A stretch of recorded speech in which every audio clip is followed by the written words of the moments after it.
நான் அந்த கருத்து கணிப்பை பொய் கூட நம்பாது. பொய் இருக்குல்ல, அதுக்கிட்ட போய் இதை சொன்னால் கூட நம்பாது. இது கருத்து கணிப்புன்னு இல்லை, கருத்து கவனிப்பு. இது பேர் கருத்து கவனிப்பு. அதிமுக என்றைக்குமே இந்த கருத்து எக்ஸிட் போல நம்பினதில்லை. புரட்சித் தலைவி அம்மாவே வலைதளங்களில் பார்த்துருப்பீங்க, சொல்லியிருப்பாங்க 2011 இப்படி தான் கொஞ்சம் மெஜாரிட்டியில் தான் வரும் அப்படிங்க. ஆனால் லேண்ட்ஸ்லைடு மெஜாரிட்டியில் அதிமுக வந்துச்சு. 2016 என்னாச்சு? அதிமுக ஆட்சியை இழந்துரும்னு சொன்னாங்க, திமுக அரசு அமைக்கும்னு சொன்னாங்க. ஏன் எக்ஸிட் போலில் எக்ஸ்பர்ட்னு சொல்கிற ஓட்டர் கூட அப்படி தான் சொல்லியிருந்தாங்க. ஆனால் அதிமுக தான் ஆட்சிக்கு வந்துச்சு. எனவே இது வந்து பஸ் ஸ்டாண்டுகளில், ரயில்வே ஸ்டேஷனில் ஒதுங்கி நிற்கிற ஒரு சிலர்கிட்ட ஒரு கருத்து கேட்டு அந்த கருத்தின் அடிப்படையில் எடுக்கிறது சின்ன சாம்பிள்ஸ் தான் எடுப்பாங்க. அப்படி தான் எடுக்க முடியும்.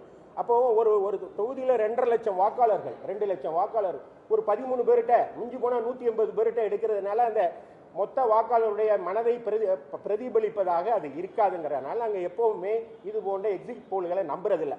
வேணா தோத்து போகிற கட்சி இருக்கு பாருங்க, அவங்க தொண்டர்களை உற்சாகப்படுத்துறதுக்கு, ஒரு தற்காலிக உற்சாகத்தை ஏற்படுத்துவதற்கு வேணா அவங்களுக்கு இது யூஸ் ஆகலாம். அதனால தான் அதுக்கு பேர் கருத்து கவனிப்புன்னு சொன்னேன். தேங்க்யூ.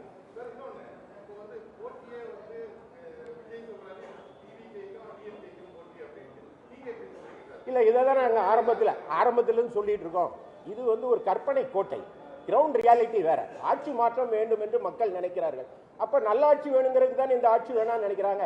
அப்ப நல்லாட்சியை யார் தந்தா அப்படின்னா ஏற்கனவே இருக்க எடப்பாடியார் தந்திருக்காருங்கிறதுனால தான் அதிமுக வெற்றி பெறும் சொல்றோம். நீங்க சொல்ற கட்சி தற்போது களத்திற்கு வந்திருக்கிறது. அவர்கள் சில இடங்களில் அவர்களுக்கு வாக்குகள் கிடைத்திருக்கலாம். ஆனா அந்த வாக்குகள் சீட்டா கன்வெர்ட் ஆகுமா அப்படின்னா இல்லை. எனவே அதிமுக ஆட்சி அமைக்க எடப்பாடியார் தான் முதலமைச்சர். அதுல எந்த சந்தேகமும் யாருக்கும் கிடையாது.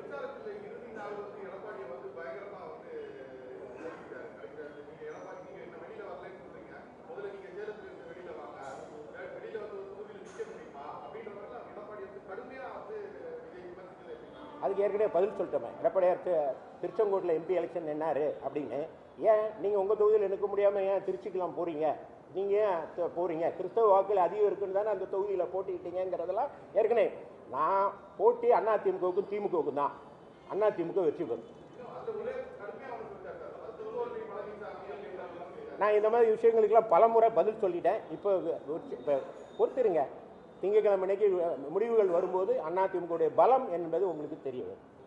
பிளே ஸ்டோர் மற்றும் ஆப் ஸ்டோரில் இருந்து பாலிமர் செயலியை QR கோடு மூலம் பதிவிறக்கம் செய்யுங்கள். செய்திகளை உடனுக்குடன் பெறுங்கள்.